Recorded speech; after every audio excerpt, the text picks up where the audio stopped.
ఆశ్రమం, కాశీలో మలయాళ మఠము, భీమండిలో విద్యానందగిరి మఠము, 2013లో మన తెలంగాణ మలయాళ స్వామి వారిగా పేరు పొందినటువంటి నిత్యశుద్ధానంద స్వామి స్థాపించినటువంటి గంగాపురం శ్రీ మలయాళ స్వామి లక్ష్మీనారాయణ ఆశ్రమానికి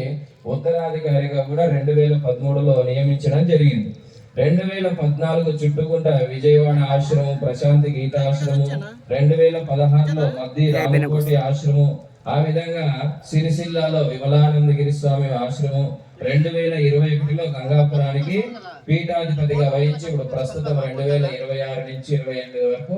శ్రీ అఖిలాంధ్ర సాధు పరిషత్ యొక్క అధ్యక్షులుగా కూడా స్వామివారు ఎంత సౌమ్యంగా,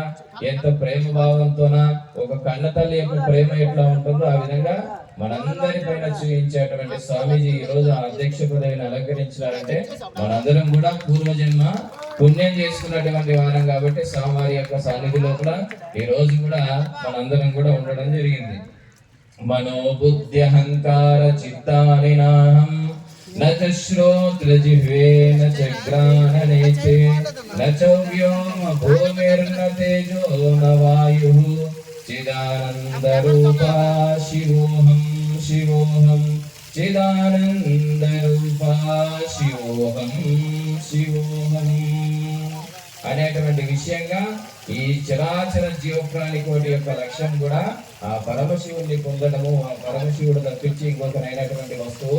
ఈ లోకంలో లేదు అనేటువంటి విషయాన్ని మనము శ్రీ గురుదేవుల ద్వారా తెలుసుకున్నందుకు మనం చాలా సంతోషించుకుంటూ ఈ రోజు ఈ అవకాశం ఇచ్చినటువంటి సాధు పరిషత్తుకి ధన్యవాదాలు తెలియజేసుకుంటూ ముగిస్తా ఉన్నాం. హరి ఓం తత్సత్.